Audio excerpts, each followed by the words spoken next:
చీకటి కమ్మిన జీవితంలో వెలుగు నింపావయా, వ్యర్థముగా ఉన్న జీవితానికి అర్థం చూపావయా. చీకటి కమ్మిన జీవితంలో వెలుగు నింపావయా, వ్యర్థముగా ఉన్న జీవితానికి అర్థం చూపావయా. అంతులేని నా పాపాలను సిలువలో మోసావయా, ఎనలేని ప్రేమను కలువరిలో చూపావయా. బైబిల్ గ్రంథంలో నుంచి కొద్ది విషయాలు మనందరం కూడా ధ్యానించుకుందాం. చాలా జాగ్రత్తగా కొద్ది నిమిషాలు జాగ్రత్తగా వినాలి. కొంత సమయం దేవుని వాక్యము మీరు శ్రద్ధగా ఆలకించవలసిందిగా ప్రభు పేరు మనందరినీ బ్రతిమలాడుచున్నాము. రాత్రికాల సమయంలో మీకు ఒక వాక్యం చెప్పాను. దాని గురించి పూర్తి విశ్లేషణ ఇవ్వటానికి మనకు కుదరలేదు కనుక దినమందు ఆ యొక్క కంటిన్యూషన్లోనికి మనం వెళ్దాం. రాత్రికాల సమయంలో మనందరికీ తెలుసుకున్నటువంటి మాటలో నుంచి హోషేయ గ్రంథము 4వ అధ్యాయంలో నుంచి కొద్ది మాటలు మీకు తెలియచేయడాన్ని 4వ అధ్యాయము 1, 2, 3, 4, 5 వచనాలు చదువుకున్నాం. ఒక్క వచనాన్ని రాత్రి కొంతగా ధ్యానించాం. కొద్దిగా అనివార్య కార్యముల వలన అది ఆపేయడం జరిగింది. మళ్ళీ ఈరోజు కంటిన్యూషన్లోకి వెళ్దాం. హోషేయ గ్రంథము 4వ అధ్యాయము 1, 2, 3, 4, 5 వచనాలు. ఇశ్రాయేలీయులారా, యెహోవా మాట ఆలకించుడు. సత్యమును కనికరమును దేవుని గురించిన జ్ఞానమును దేశమందు లేకపోవుట చూసి యెహోవా దేశ నివాసులతో వ్యాజ్యమాడుచున్నాడు. అబద్ధ సాక్ష్యము పలుకుటయు, అబద్ధమాడుటయు, హత్య చేయుటయు, దొంగలించుటయు, వ్యభిచరించుటయు వాడుగా అయ్యను. జనులు కన్నమ వేసెదరు, మానక నరహత్య చేసెదరు. కాబట్టి దేశము ప్రలాపించుచున్నది, దాని పశువులు ఆకాశ పక్షులను కాపురస్తులందరూ క్షీణించుచున్నారు. సముద్ర మత్స్యములు కూడా గతించిపోవచ్చున్నవి. ఒకడు మరి ఒకరితో వాదించినను ప్రయోజనము లేదు, ఒకరిని గద్దించినను కార్యము కాకపోవును. నీ జనులు యాజకునితో జగడమారు వారిని పోలి ఉన్నారు. కాబట్టి పగలు నీవు కూలుదువు, రాత్రి నీతో కూడా ప్రవక్తలు కూలును. నీ తల్లిని నేను నాశనము చేతును. దేవుడి ఈ యొక్క మాటలు మన మధ్యలో ఆశీర్వదించును గాక. ఆమేన్. ఇప్పుడు వచ్చిన అందరికీ ప్రభునామములో శుభాలు, వందనాలు తెలియజేస్తున్నాను. జాగ్రత్తగా గమనించి ఆలోచించండి. ఇక్కడ మీకు రాత్రి చనిపోయినటువంటి మాటను ఒక్కసారి గుర్తు చేస్తాను. ఎందుకంటే రాత్రి కొంతమంది రాలేదు కనుక ఒక్కసారి గుర్తు చేస్తాను. పూర్తిగా చెప్పను, ఒక్కసారి గుర్తు చేస్తాను. ఇశ్రాయేలీల దేశములో ఏమి లేదని చెప్తున్నాడు? సత్యమును కనికరమును దేవుని గురించిన జ్ఞానము ఇశ్రాయేలీల దేశములో లేదు కనుక దేవుడైనటువంటి యెహోవా దేశ నివాసులతో ఏం చేస్తున్నాడంట? వ్యాజ్యం ఆడుతున్నాడు.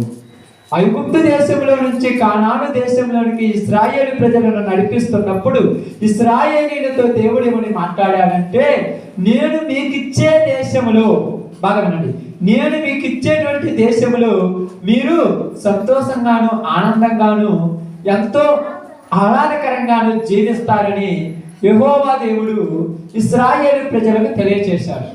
ఎలా తెలియజేశాడు అనేది మీకు అర్థం కావడానికి నేను బైబిల్ గ్రంథంలో నుంచి చూపిస్తాను. అమ్మా జాగ్రత్తగా నండి, బైబిల్ గ్రంథంలో నుంచి చూపిస్తాను. ద్వితీయోపదేశకాండము 11వ అధ్యాయము 11, 12 వచనాలు జాగ్రత్తగా వినండి, జాగ్రత్తగా చదవండి. అమ్మ చదివే వాళ్ళు కూడా కొంచెం శ్రద్ధతో చదవాలి దయచేసి. ద్వితీయోపదేశకాండము 11వ అధ్యాయము 11, 12 వచనాలు. మీరు నది దాటి స్వాధీనపరుచుకొనబోవు వెళ్ళుచున్న దేశము కొండలు లోయలు గల దేశము, అది ఆకాశ వర్ష జలము త్రాగును. అది నీ దేవుడైన యెహోవా లక్ష్యపెట్టు దేశం. నీ దేవుడైన యెహోవా కన్నులు సంవత్సరాది మొదలుకొని సంవత్సరాంతం వరకు ఎల్లప్పుడూ దాని మీద ఉండును. ఏమంటున్నాడమ్మా? మీ దేవుడైనటువంటి యెహోవా మీకు ఇచ్చేటువంటి దేశముల గురించి ఏమని మాట్లాడుతున్నాడంటే, ఆ దేశము కొండలను లోయలను గల దేశము. కాబట్టి ఆ దేశం ఎలా ఉంటుందంటే 14 వచనం ఒకసారి చూద్దాం. మీ దేశమునకు వర్షము అనగా తొలకరి వర్షమును కడవరి వర్షమును దాని దాని కాలమున కురిపించదను. అందువలన నీవు నీ ధాన్యమును నీ ద్రాక్ష రసమును నీ నూనెయు కూర్చుకొందువు. ఇక్కడ ఏమంటున్నాడంటే, మరియు నీవు తిని తృప్తి పొందినట్లు నీ పశువుల కొరకు నీ చేలయందు గడ్డి మొలిపించదను. ఇక్కడ బాగా గమనించి ఆలోచిస్తే ఇశ్రాయేలీయులు వెళ్ళబోతున్నటువంటి దేశం గురించి మాట్లాడుతున్నాడు. ఏ దేశానికి ఇశ్రాయేలీయులు వెళ్ళబోయేది? కానాను.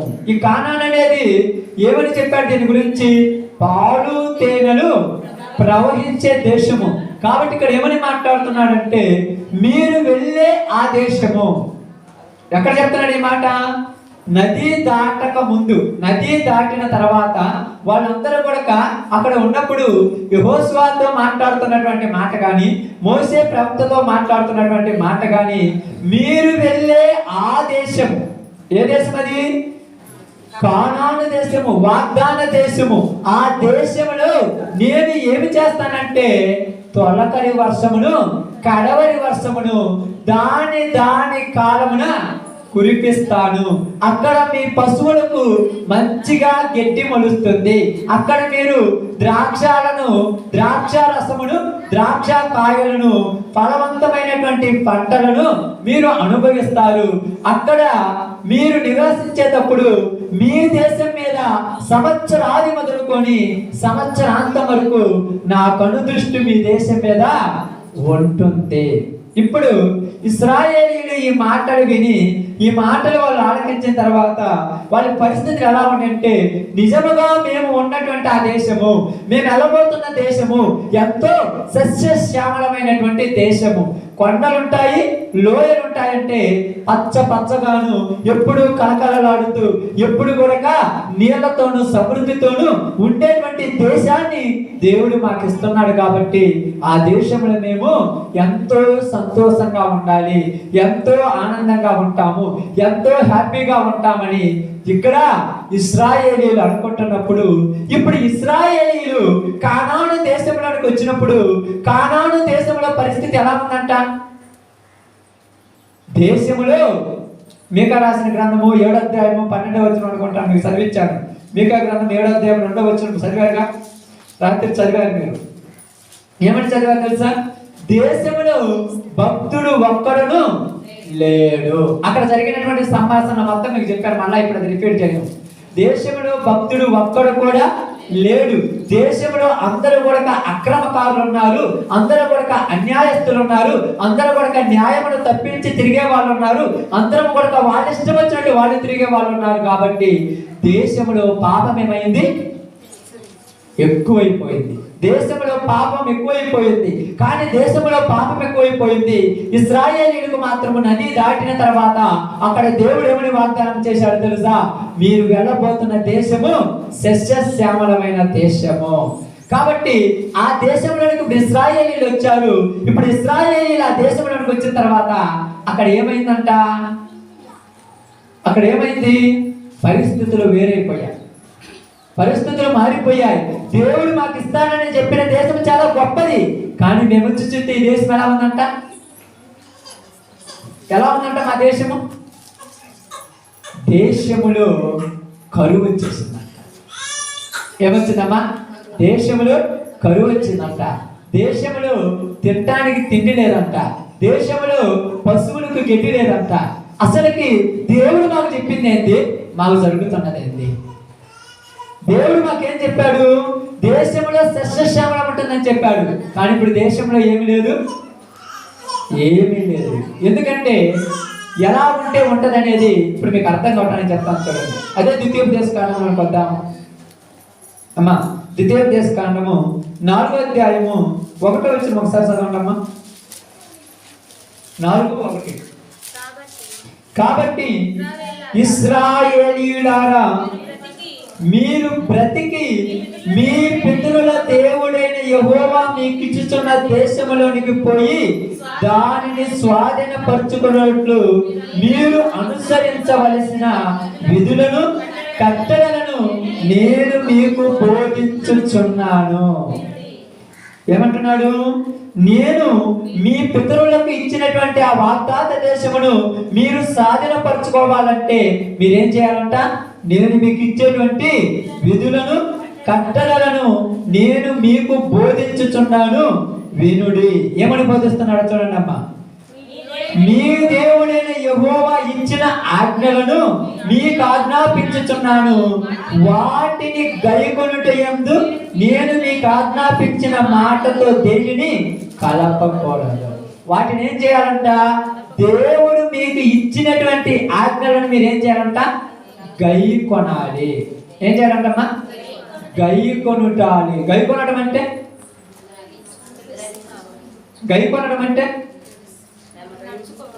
వాటి ప్రకారం నడుచుకోవాలి. గైకొనడం అంటే వినిపోవటం కాదు, వాటి ప్రకారం నడుచుకోవాలి. రాత్రి మీకు చెప్పాను, రోమిలకు రాసిన పత్రిక 2వ అధ్యాయం 13వ వచనం ఏం రాయబడింది తెలుసా? ఇదిగో, ధర్మశాస్త్రం వినివారు దేవుని దృష్టికి నీతిమంతులు కాదు గాని ధర్మశాస్త్రం విని దాని ప్రకారం నడుచుకుని వారే నీతిమంతులు. వింటున్నారు కానీ దాని ప్రకారం నడుచుకునే వాళ్ళు కావాలి. ఇదే 4:40 కూడా ఒకసారి చదువుతాం. ద్వితీయోపదేశ కాండం 4:40 కూడా ఒకసారి చదవండి అమ్మా. మరియు నీకును నీ తర్వాత నీ సంతానపు వారికి క్షేమము కలుగుటకై నీ దేవుడైన యెహోవా సర్వకాలము నీకిచ్చుచున్న దేశములో నీవు దీర్ఘాయుష్మంతుడగునట్లు నేడు నేను నీకు ఆజ్ఞాపించు ఆయన కట్టడలను నీవు గైకొనవలెను. వీళ్ళు ఏమనుకున్నారంటే ఐగుప్తు దేశంలో నుంచి మమ్మల్ని తీసుకొచ్చారు కనుక మేము వెళ్ళబోతున్నటువంటి ఆ కానాని దేశం ఎంతో సస్యశ్యామలమైనది కనుక అక్కడ పోయి ఆ దేశంలో మేము సుఖ సంతోషాలతోనూ ఆనందంతోనూ సంతోషాలతోనూ ఎంతో ఎంజాయ్ చేద్దాము అని ఆశతో వీళ్ళు పరుగులు తీస్తున్నారు. అయితే మీకు అక్కడ సుఖము సంతోషము సస్యశ్యామలముగా మీకు ఉండాలంటే మీరేం చేయాలంట? ఏం చేయాలని చెప్పి ఇక్కడ ఆయన కట్టడలను ఆయన ఆజ్ఞలను గైకొనాలి. ఏం చేయాలంట? ఆయన కట్టడలను ఆయన ఆజ్ఞలను మీరు గైకొనాలి. 6 అదే ద్వితీయోపదేశ కాండము మళ్ళీ ఏం చెప్పిన మాట చూడండి. 6వ అధ్యాయము 24-25 వచనాలు జాగ్రత్త చదువుకుందాం. ఎందుకంటే బాగా గమనించి ఆలోచించండి. ఇశ్రాయేలు ప్రజలకు దేవుడు ఆజ్ఞాపించినటువంటి చెప్పినటువంటి మాటలు. ద్వితీయోపదేశ కాండం అంటే ద్వితీయోపదేశ కాండం అంటే అర్థం ఏమిటి?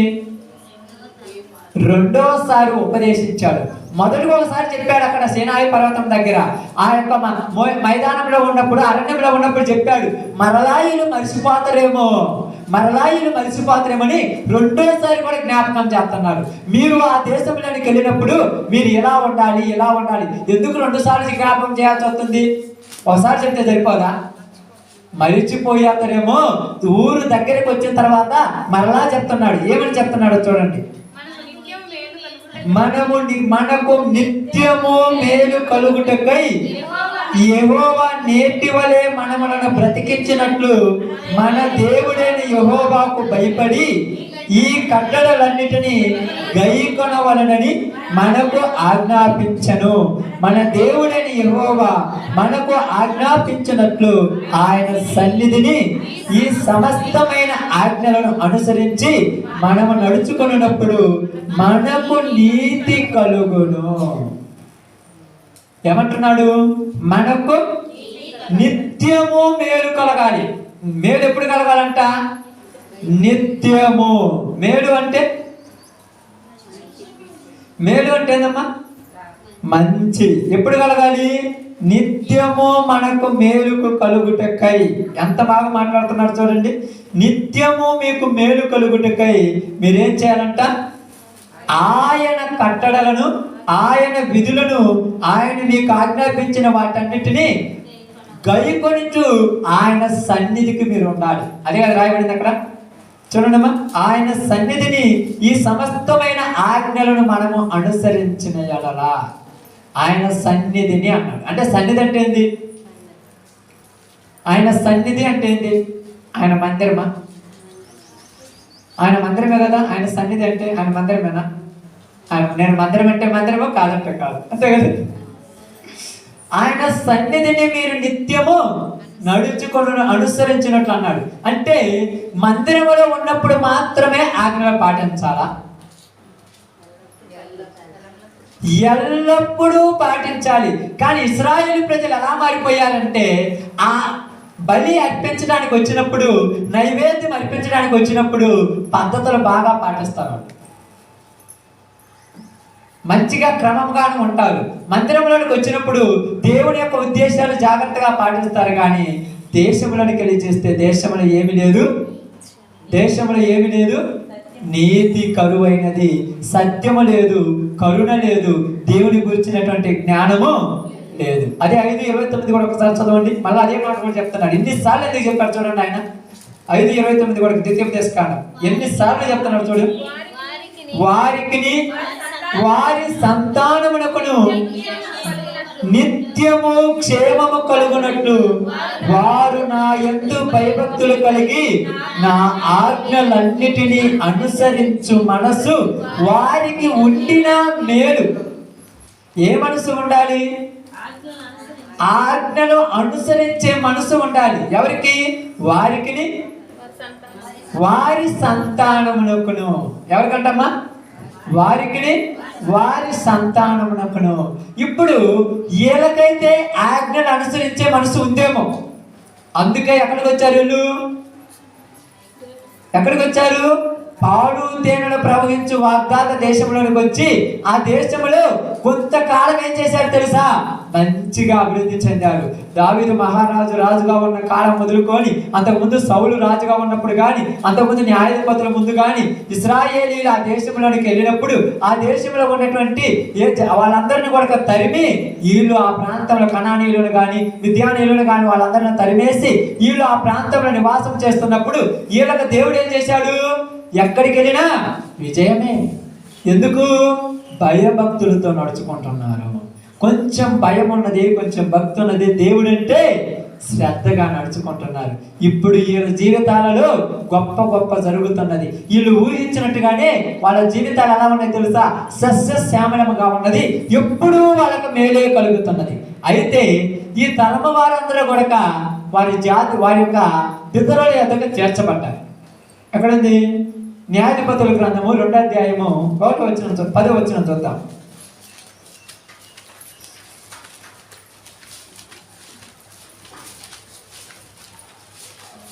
2వ అధ్యాయం 10వ వచనం. ఆ తరము వారందరూ తమ పితరుల యొద్దకు చేర్చబడి వారి తర్వాత యెహోవానైనను ఆయన ఇశ్రాయేలు కొరకు చేసిన కార్యమునైనను ఎరుగని తరము ఒకటి పుట్టెను. ఆమేన్. ఏ తరం పుట్టిందమ్మా? ఎరుగని తరము. ఎవరిని ఎరుగని తరము? యెహోవానైనను ఆయన ఇశ్రాయేలీయుల కొరకు చేసిన కార్యములనైనను ఎరుగని తరము. ఇప్పుడు చూద్దాం ఇర్మీయా గ్రంథంలోనికి రండమ్మా. ఇప్పుడు బాగుండండి. ఇర్మీయా గ్రంథంలోనికి రండి. 4వ అధ్యాయం 22వ వచనం ఒక్కసారి చదువుదాం. 4వ అధ్యాయం 22వ వచనం. ఇర్మీయా గ్రంథం 4:22. నా జనులు అవివేకులు, ఏదమ్మా? వారు నన్ను ఎరుగరు. బాగానండి. నా జనులు అవివేకులు అన్నారు. ఎవరంటే అవివేకులు? అంటే దేవుడి పిలుచుకున్న జనులే అవివేకులు. అవివేకులు అంటే వివేకం లేనివారు. వివేకం అంటే జ్ఞానము. దేవుని గురించినటువంటి జ్ఞానము లేని జనాలను ఏమని పిలుస్తున్నారంటే నా జనులు అవివేకులు కనుక వారు నన్ను ఎరుగరు. దేవుణ్ణి ఎరగకపోతే, ఆయన చేసిన కార్యములే తెలియకపోతే ఆయన ఆజ్ఞలు గుర్తుంటాయి మా జనాలకు. ఇప్పుడు ఎవరిని ఎరగలేదు? దేవుణ్ణి ఎరగలేదు. బాగా అర్థం చేసుకోండి, దేవుడు చేసినటువంటి పనులే తెలియదు. ఇప్పుడు దేవుడు చెప్పిన మాటలు గుర్తుంటాయమ్మా? గుర్తుంటాయా? అందువలన ఇప్పుడు చూద్దాం. హోషేయ గ్రంథము 4:2 చదవండి. ఇప్పుడు చూద్దాం, బాగా గమనించండి. హోషేయ 4:2.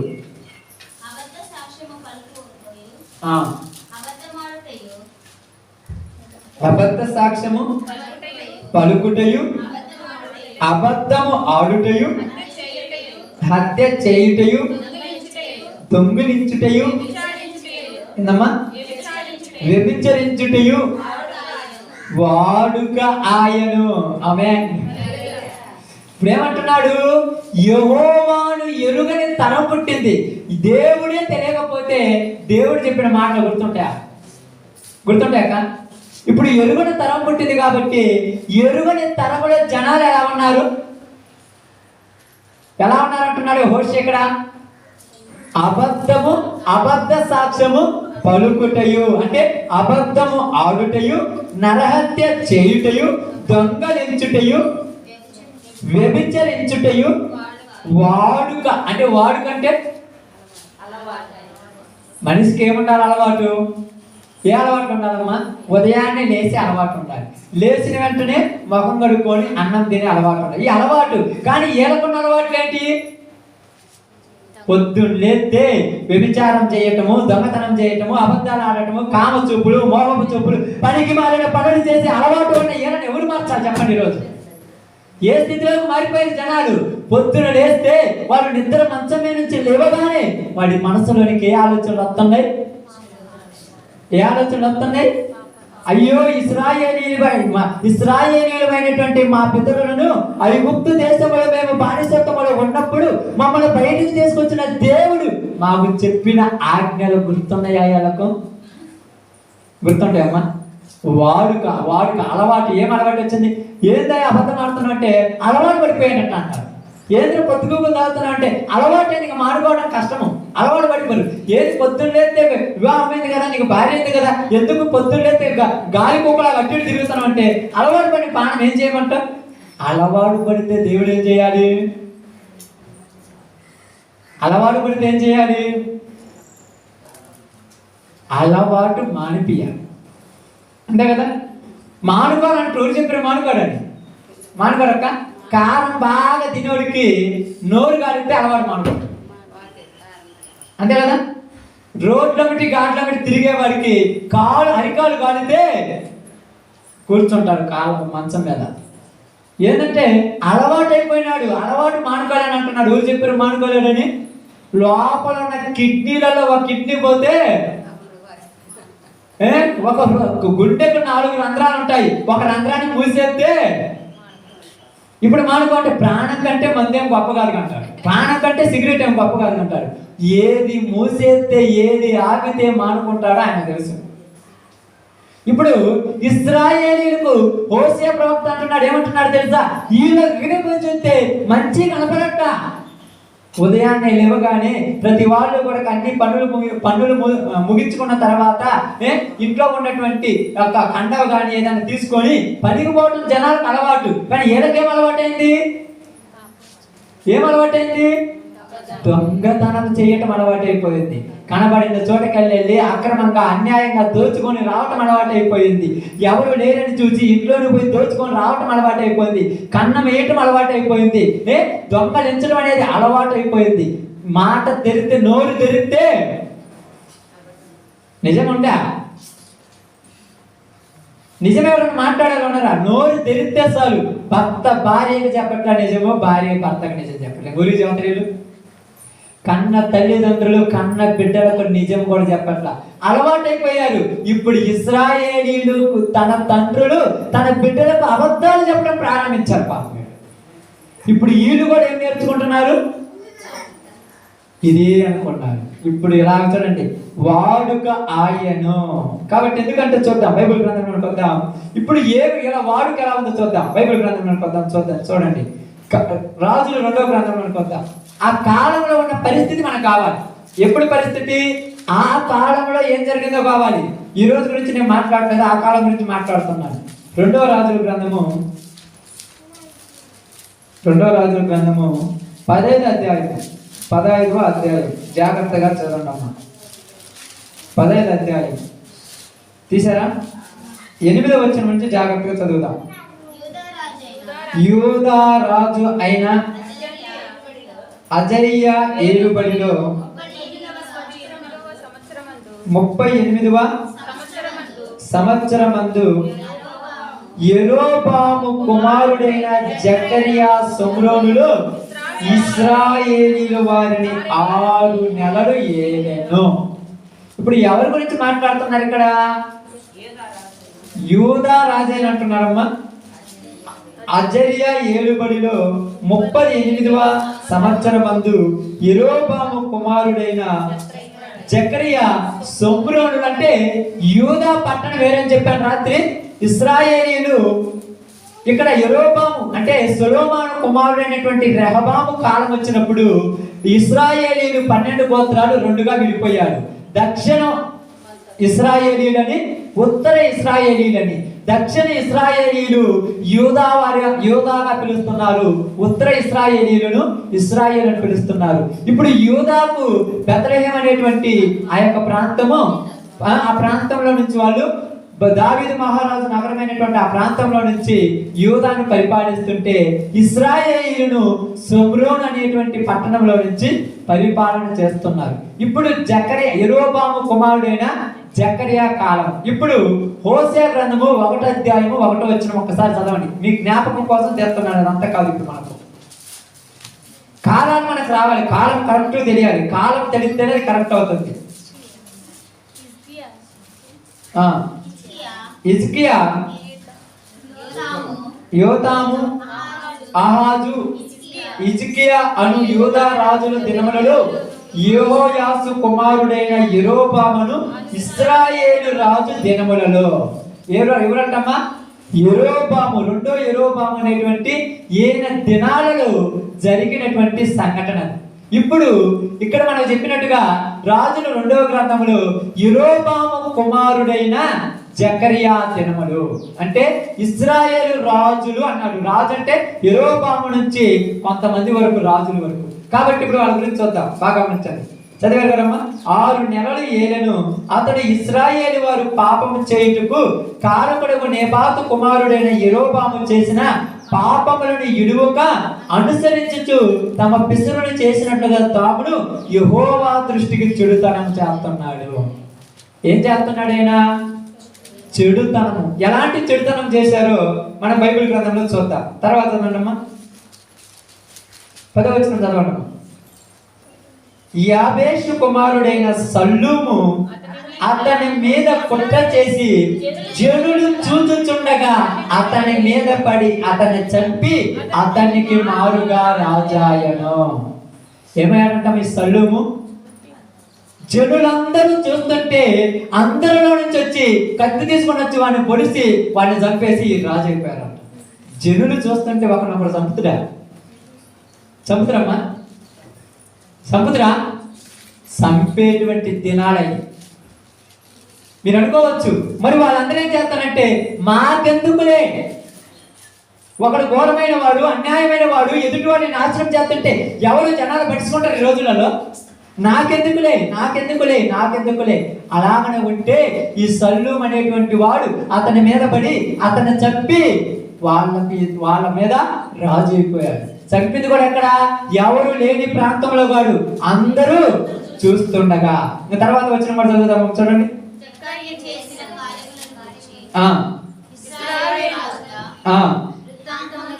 నువ్వు రాయబడిన తర్వాత 12 వచ్చింది. నీ కుమారులు అమ్మ అన్ని చదవాలంటే మనకు లేట్ అవుతుంది, కానీ ఇప్పుడు మళ్ళీ ఆ తర్వాత 11 చదవండి. యూదా రాజైన ఉజ్జయ ఏలుబడిలో 38వ సంవత్సరమందు యాబేసు కుమారుడైన సల్లీము ఏలనారంభించి సొమ్రోనులు నెల దినములు ఏలెను. బాగనండి.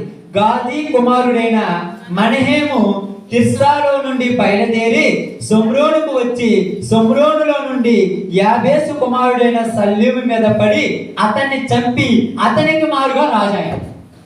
ఈ సల్లూమేమో అంతకు ముందు చంపి రాజు అయితే ఈయన ఇంకొకరు చంపి రాజు అవుతున్నారు. అంటే ఊరి ఆ ప్రాంతం ఎలాగుంది, ఒకళ్ళ మీద ఒకళ్ళు పడి చంపుకోవడమే. నరహత్యలు అంటే మామూలుగా ఉన్నాయా? ఎవరో జరుగుతుందా? ఒకళ్ళ మీద ఒకళ్ళు పడి చంపుకుంటున్నారు. ఏంది చంపుకుంటున్నారంటే ఈ రోజు మనం కోళ్ళను కుక్కలను చంపుకుంటున్నారుగా, అంతకంటే ఘోరంగా మనుషులు చంపుకుంటున్నారు అక్కడ. ఇక్కడైతే మనకు అర్థం కావట్లేదు. కొన్ని ప్రాంతాలు కలిసి చూస్తే మనిషి ప్రాణం చిటికలో తీసేస్తున్నారు. చీమను చంపినా మనిషిని చంపినా ఒకటి అన్నట్టు పోతుంది లోకం. తర్వాత మళ్ళా 14 కూడా చదవండి. మనహేం ఏం చేశాడు? అతని మీద పడి చంపేశాడంట. ఇప్పుడు 16 వచ్చిన జాగ్రత్త చూడండి అమ్మ.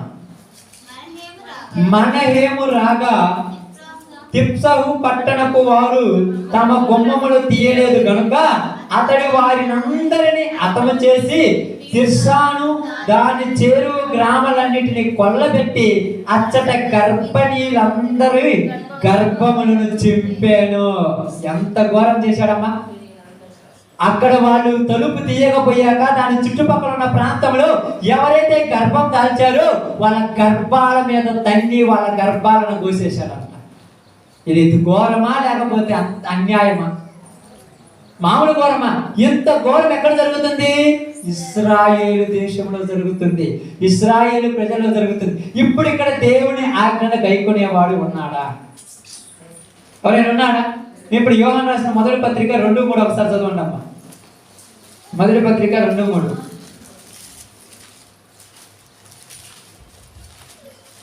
తొందరగా అమ్మా. యోహాను రాసిన మొదటి పత్రిక 2:3.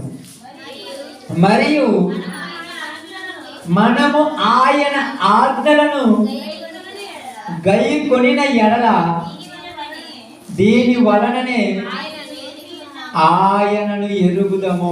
ఇప్పుడు ఇశ్రాయేలుకి యెహోవా తెలుసా? ఎరగలేదంటే తెలియదు. ఎందుకంటే ఆయన ఆజ్ఞలు గైకొనలేదు కనుక ఆయన అంటే ఎవరు తెలియదు. ఇప్పుడు మనకు కూడా దేవుడు తెలుసు అనుకుంటున్నారా? మీకు దేవుడు తెలుసు అంటే అర్థం ఏమిటి? ఆయన ఆజ్ఞలను గైకొనాలి. ఎందుకు గైకొనలేకపోతున్నాం? ఇప్పుడు షల్లూము దగ్గరికి వెళ్ళి కానీ మనహేము దగ్గరికి వెళ్ళి కానీ మీరెందుకు వాళ్ళని చంపారంటే వాళ్ళు ఏమంటారు తెలుసా? వాళ్ళు ఏమంటారు చెప్పండి. ఇప్పుడు మీరు ఆలోచించండి అమ్మా, జాగ్రత్తగా గమనించండి. ఇక్కడ చదివినటువంటి విషయాన్ని మీరు ఒకసారి గమనించండి. ఇక్కడ జకరియా అనేటువంటి ఒక వ్యక్తి ఇక్కడ బాగా గమనించారు చూడండి. ఇక్కడ ఏమంటున్నాడు? సల్లూము అంటే సల్లూము అనేటువంటి అతను తన ముందున్నటువంటి జకరియా మీద పడి అతన్ని చంపినందుకు సల్లూము దగ్గరకు ఎందుకు జకరియా అని చెప్తే ఏమని సమాధానం చెబుతారమ్మా? ఏమని సమాధానం చెబుతారు? ఇప్పుడు మీరు చెప్పాలి. సల్లూము అనేటువంటి రాజు జకరియా మీద పడి అతను చంపాడు కదా, ఎందుకు అతను చంపావంటే ఏం చెప్తాడు? చంపిన తర్వాత అతను ఏమయ్యాడు? ఎందుకు చంపావంటే అధికారం కోసం. ఈ రోజు ఒకళ్ళొకళ్ళని చంపుకునే దేనికి? ఏమి లేదు. 5 సంవత్సరాలు ఉండేటువంటి సీఎం కుర్చీకో పిఎం కుర్చీకో ఎమ్మెల్యే కుర్చీ కోసం చంపుకోవట్ల జనాలు. ఏం చచ్చిపోయాడంటే మాకు తెలియదు ఎందుకు తెచ్చారు. కన్న తండ్రిని కన్న కొడుకులే చంపే రోజులని. ఆ రోజుల గురించి మాట్లాడుతున్నా, ఈ రోజుల గురించి మనకు అవసరం లేదు. ఆ రోజుల గురించి మాట్లాడుతున్నాను. ఇప్పుడు సల్లూము చంపిన తర్వాత ఇక్కడ మనం చూసినప్పుడు ఇక్కడ మనహేము ఇప్పుడు ఏం చేశాడు? ఈయన అతని మీద పడి అతను చంపాడు. ఎందుకు చంపాడంటే ఏమంటాడు?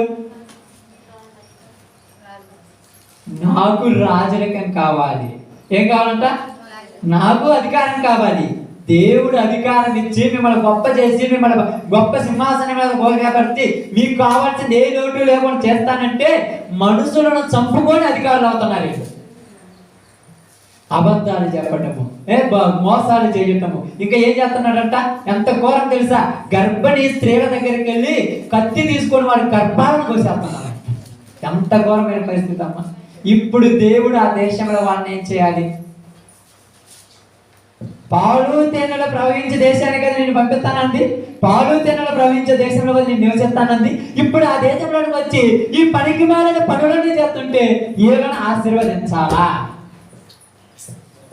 ఏందమ్మా? వద్దా? ఆశీర్వదించాలి. దేవుడు చెప్పాడు, అందుకే మేము వచ్చాం. లేకపోతే నేను ఎందుకు వస్తా ప్రార్థనకు? మీరు చెప్పారుగా ప్రార్థనకు వస్తే నీ ఎప్పుడన్నీ పోతాన్నావుగా, మరి ఏది ఒక్కడే బాగాలేదు. ప్రార్థనకు వస్తే నీ కష్టానికి పోతాను, ఏది ఎక్కువైంది. ఎందుకు ఆశీర్వదించడా? ఎందుకు ఆశీర్వదించడా? ఆశీర్వదించాలంటే ఏం చెప్పాడు అక్కడ ద్వితీయోపదేశ కాండంలో? ఆజ్ఞలు గైకొంటేనే ఆశీర్వదిస్తాను, నా మాటల ప్రకారం ఉంటేనే నీకు నిత్యము మేలు కలుగుతుంది, నీకు నిత్యము మేలు కలుగుతుంది. ఇప్పుడు మేలు లేదు వాళ్ళందరి కొరకు, వాళ్ళందరి పరిస్థితుల్లో మేలు కలుగైపోయింది. అందుకని ఇక్కడ ఏమంటారు తెలుసా? ఆయనని అడగటం అంటే ఏమిటి తెలుసా? ఆయన ఆజ్ఞలు గైకొంటే ఆయనను ఎరుగుట. ఇంకా బాగా గమనించి ఆలోచిద్దాం. రోమిలికి రాసిన పత్రిక 1:21-22 వచ్చినారు. 1:21-22. మరియు వారు దేవునిని ఎరిగియు ఆయనను దేవునిగా మహిమపరచలేదు, కృతజ్ఞతాస్తుతులు చెల్లింపను లేదు. వారు తమ వాదముల యందు వ్యర్థులైరి, వారి అవివేక హృదయము అంధకారమాయి. ఇలా హృదయాలు ఎలాంటి అని ఇర్మియా గారు చెప్పారమ్మా? వివేకం లేని హృదయం. ఎందుకు వివేకం లేదంట? ఎందుకు వివేకం లేదంట? దేవుణ్ణి ఎరిగి కొనక దేవునిగా స్తుతించడం లేదు, కృతజ్ఞతాస్తుతులు చెల్లింపడం లేదు. ఎందుకు ఇలా మనసులో దేవునికి చోటీ లేదంట? ఎందుకంట? ఇప్పుడు హోషేయ గ్రంథంలోకి వచ్చి ఒకసారి అక్కడ తిరిగి అడిపోదాం. హోషేయ గ్రంథము 5:4 5:4 బాగానండి. తమ క్రియల చేత అభ్యంతరపరచబడిన వారై వారు తమ దేవుని యొద్దకు తిరిగి రాలేకపోవుదురు. వారిలో వ్యభిచార మనసు ఉండుట వలన వారు యెహోవాను ఎరుగలేదు. ఎందుకు ఎరగలేదంట? ఏ మనసు ఉండాలని దేవుడు చెప్పారు వాళ్ళకి అక్కడ ద్వితీయోపదేశ కాండంలో? నన్ను ఎరిగే మనసు మీకు ఉండాలి, యెహోవా ఆజ్ఞలు అనుసరించే మనసు. ఏ మనసు ఉండాలంట? యెహోవా ఆజ్ఞలను అనుసరించే మనసు ఉండాలి. కానీ హోషేయ కాలంలో ఏ మనసు ఉన్నదంటే వాళ్ళకు? వ్యభిచార మనస్సు. అంటే వ్యభిచార మనసు అంటే ఆలోచించండి. మీకు చాలాసార్లు చెప్పాను. వ్యభిచార మనసు అంటే తెలుసా? తెలుసా? ఇంకా కొద్దిగా ఆలోచించండి, లోతుగా కొంచెం వెనుక్కుపోండి, ఆలోచించండి. అది ఏంటిది? నిజమైన దేవుణ్ణి విడిచిపెట్టి అన్య దేవతల వైపు తిరగడం ప్రారంభించారు. ఎందుకు వ్యభిచారం అన్నాడంటే అర్థం కావటానికి, ఒక స్త్రీ ఒక భర్తకు, ఒక భర్త ఒక స్త్రీకి కట్టుబడి ఉండకుండా ఇష్టం వచ్చినట్టు తిరిగితే అది వ్యభిచారం అంటారు. కానీ ఆ దేశంలో ఉన్న పరిస్థితి ఏం తెలుసా?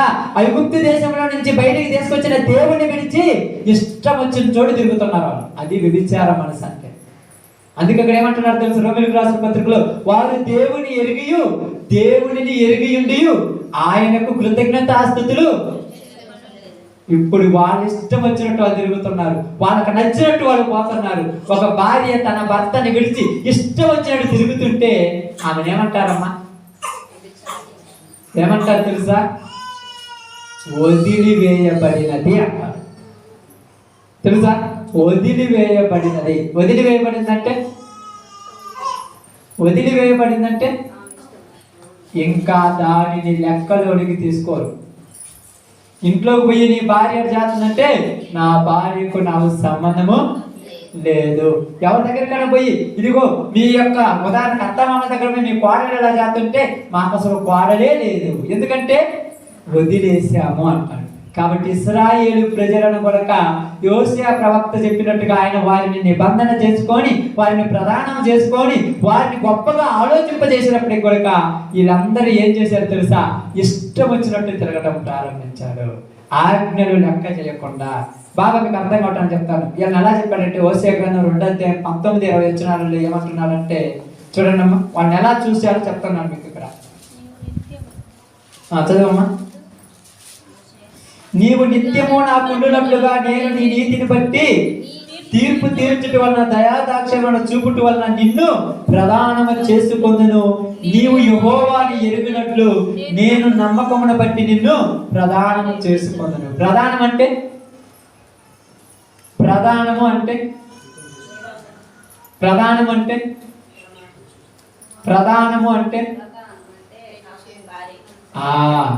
ఎవరెవరు చేసుకున్నారో తెలుసా?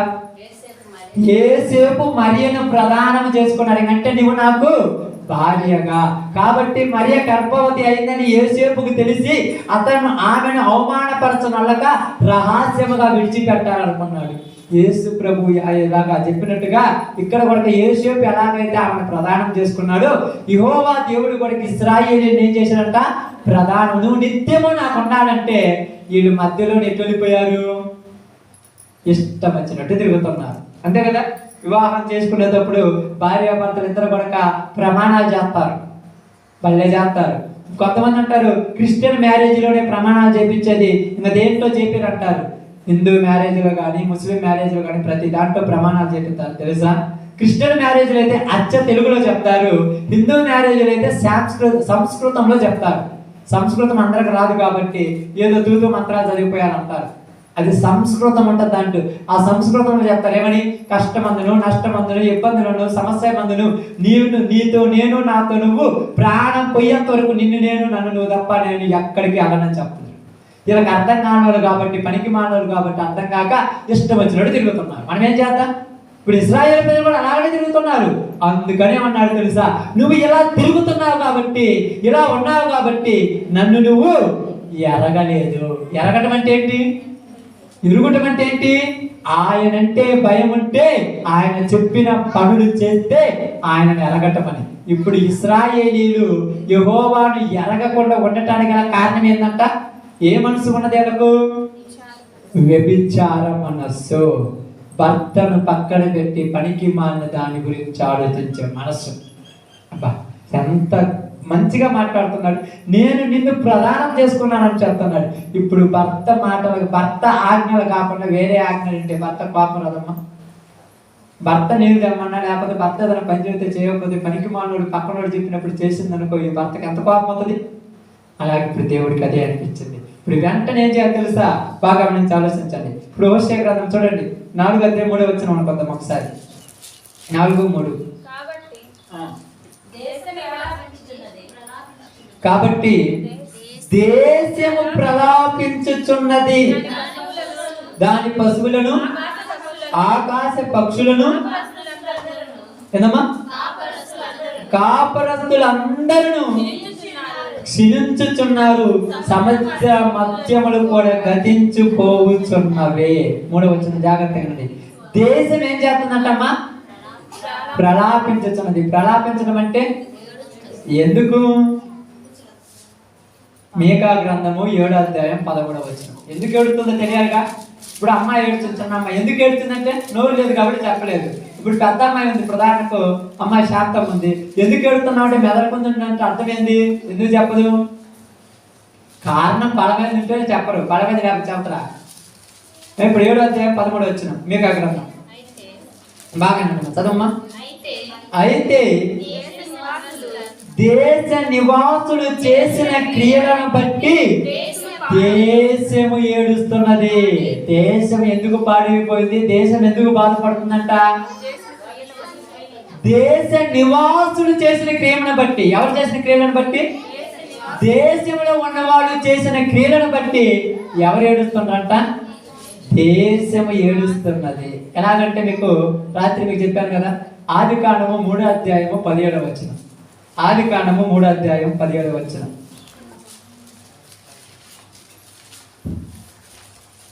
ఆదికాండం 3:17 వచనం. ఆయన ఆదాముతో నీవు నీ భార్య మాట విని నీవు నీ భార్య మాట విని తినవద్దని నేను నీకు ఆజ్ఞాపించిన వృక్ష ఫలములు తింటివి గనుక నీ నిమిత్తము భూమి శపించబడి ఉన్నది. ఎవరి నిమిత్తం భూమి నేల శపించబడింది? ఆదాము తప్పు చేస్తే నేలను శిక్షిస్తున్నాడు దేవుడు. అది అసలు పద్ధతేనా? ఇది పద్ధతేనా? పండు తిన్నది ఎవరు? పిలిచింది ఎవరిని? తిన్నదా ఆమె కదా. మరి ఆయన ఎందుకు పిలుస్తుండవు? మీకు అర్థం కావట్లా. ఇంట్లో భార్య తప్పు చేస్తే ముందు పోయి భర్తను అడుగుతాను, నీ భార్య ఏదని. మనం అనుకుంటాము నాకు వాళ్ళ సంబంధం లేకపోతే నేను అడగాల్సిన పనిలే. సంబంధం ఉన్నది కాబట్టి, ఇప్పుడు ఆదాముకు అవ్వకు సంబంధం ఉన్నది కాబట్టి, ఇప్పుడు తప్పు చేసి చెట్టు చాటు దాముకుంది ఆదాము అవలిద్దరు. ఆవాడికి వచ్చుగా అవా రమ్మనొచ్చుగా ఆదాము అన్నాడు. ఇప్పుడు అమ్మటి ఉరికెళ్ళి చూసిన ఆదాము పనికి మాలిందానా నన్ను ఇరికిచ్చినవుగా అనుకో. నన్ను ఇరికిచ్చినవుగా, నిన్ను పిలవకుండా చూడు ఆయన నన్ను పిలుస్తున్నాడంటే సమాధానం చెప్పాల్సిన బాధ్యత నాదే కాదు. కాబట్టి ఇక్కడ ఏం జరిగింది తెలుసా? నేల తప్పు, ఆదాము చేసిన తప్పును బట్టి నేలను శపిస్తున్నాడు దేవుడు. ఏమని శపిస్తున్నాడు తెలుసా? ఏమని శపిస్తున్నాడు? ఏం చదువు మాట ఆదికాండంలో ఉంటుంది అక్కడ. భూమిని శపిస్తున్నాడు. ఇంకా ఆదాముకు వచ్చిన శాపం ఉంటుంది ఆదికాండంలో 3వ అధ్యాయము. వినపడదమ్మా లేదా? 17వ వచనం నేల శపించబడింది, ప్రయాసంతో నువ్వు బ్రతుకు దినములన్నీ దాని పంట తిందువు, అది ముండ్ల తుప్పలను గచ్చ పొదలను నీకు మొలిపించును, పొలములోని పంట తిందువు. ఏంటంటే ఏం మొలుతుందంటే ఎంతమంది ఏం మొలిచేది? ఇంతకుముందు మంచి మంచి చెట్లు మొలిచేది, ఇప్పుడు ముండ్ల తుప్పలను గచ్చ పొదలను మొలిచి నీవు నేలకు తిరిగేంత వరకు పొలంలోని పంటే తింటావు. ఇంతకుముందు పొలంలోనే తినలేదు, మరి ఎక్కడ తినదు?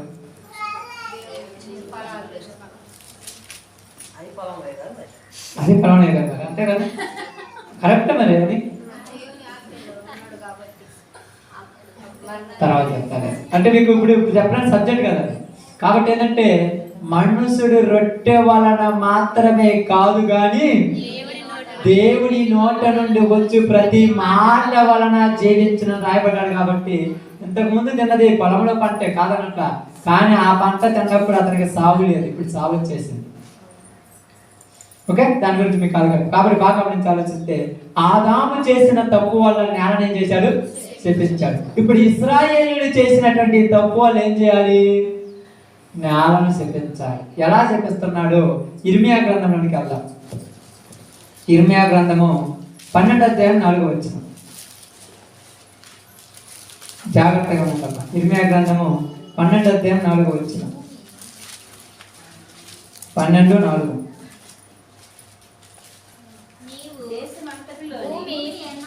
భూమి ఎన్నాళ్ళు దుఃఖించవలెను, దేశమంతటిలో గడ్డి ఎన్నాళ్ళు ఎండిపోవలెను. ఏందమ్మా? అతడు తన అంతము చూడనని దుష్టులు చెప్పుకొనుచున్నారు. దేశంలో నివసించు వారందరి చెడుతనము వలన జంతువులను పక్షులను సమసిపోవుచున్నవి. ఏమంటున్నారు ఇక్కడ? ఇశ్రాయేలీయులు చేసిన దోషము వల్ల దేవుడు ఏమంటున్నాడు తెలుసా?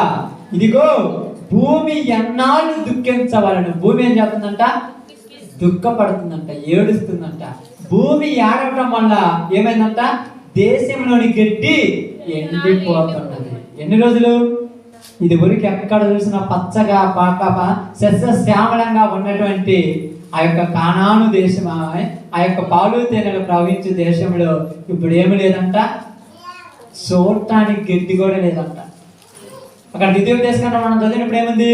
మీ పశువులకు గడ్డి మొలిపించుదును అని రాయబడింది. ఇక్కడ గడ్డి కూడా మొలవటం లేదు. గడ్డే మొలవకపోతే ఇంకా తినడానికి గింజలు నుంచి వస్తాయి. ఇప్పుడు గడ్డి మొలవకపోవటం అని ఏం జరిగిందంట? చూడండి ఏం జరిగిందంట. దేశములో నివసించే వారి చెడుతనము వలన జంతువులను పక్షులను సమసిపోవచ్చున్నవి. ఏమైనాయంట? సమసిపోవచ్చున్నవంటే అంతమైపోతున్నాయి. ఒకప్పుడు ఎన్ని జాతులు పక్షులు ఉంటాయి తెలుసా? చిన్న చిన్న పిచ్చుకలు, చిన్న చిన్న పెట్టలు. ఇప్పుడు ఏ కనపడుతున్నాయి? కొన్ని రోజులు కొడితే గద్దలు, కాకులు కూడా అక్కడక్కడ కనపడుతున్నాయి. ఇవి కూడా కనపడవు.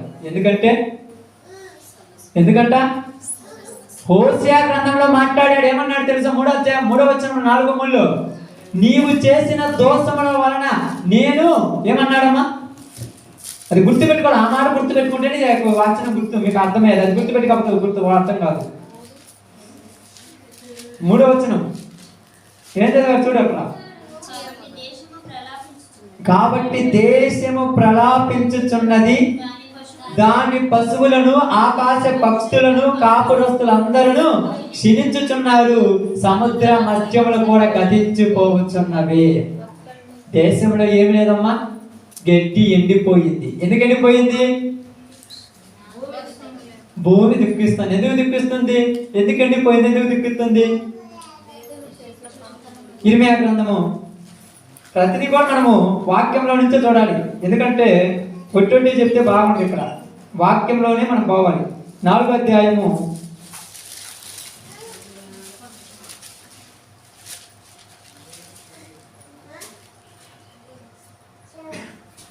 24వ వచనం చదవండి అమ్మా. 5:24 చదవండి.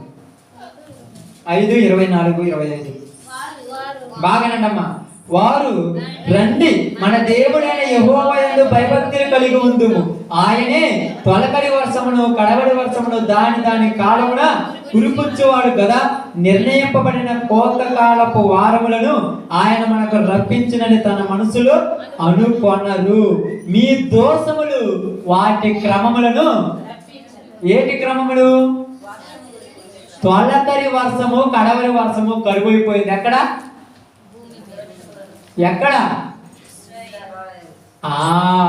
కానాను దేశములు, పాలు తేనెలు ప్రవహించు దేశములు, ఎప్పుడు సస్యశ్యామలంగా పచ్చగా లోయలతోటి కొండలతోటి ఉన్న దేశములు తొలకరి వర్షం లేదు, కడవరి వర్షం లేదు. రాళ్ళన్నీ, గుట్టలన్నీ, కొండలన్నీ ఏమయ్యాయి? ఎండిపోయినాయి. పచ్చగా ఉండేటువంటి లోయలన్నీ ఏమైపోయినాయి? దుమ్ము లేకుండా అక్కడ. ఎందుకంటే దేవుడు వర్షములను ఆపేశాను. ఆమేన్. దేవుడు వర్షములను ఆపినాడు కనుక పై నుంచి భూమి మీద సినుకుబడ్డ. ఎక్కడ? కానాను, ఇశ్రాయేలు నివాసనం చేస్తున్న దేశములు. చినుకు పడలేదు కనుక భూమి మీద గడ్డి ఏమైంది? గడ్డి ఎండిపోయింది. ఏంటంటే చెప్పండి. పశువులు ఏమి తినడానికి లేదు. కాబట్టి తిండి లేకపోతే పశువులు ఏమైపోతాయి? చచ్చిపోతాయి. పశువులు చచ్చిపోతున్నాయి, పక్షులు చచ్చిపోతున్నాయి. ఇంకా తర్వాత ఏంటంట? సముద్రములో చేపలు కూడా అంతరించి. ఎందుకు చేపలు చచ్చిపోతున్నాయి? నీళ్ళు ఉంటాయి కదా. కారణం ఏంది? ఇశ్రాయేలీయులు చేసిన దోషము. ఆయన ఆజ్ఞల వాళ్ళు గైకొనలేదు, ఆజ్ఞలు అనుసరించలేదు, ఆజ్ఞలు వినలేదు. కాబట్టి తొలకరి వర్షము కడవరి వర్షం ఏమైపోయింది? కరువైపోయింది. ఎహెజ్కేలు గ్రంథము 14:13. ఎహెజ్కేలు గ్రంథము 14:13.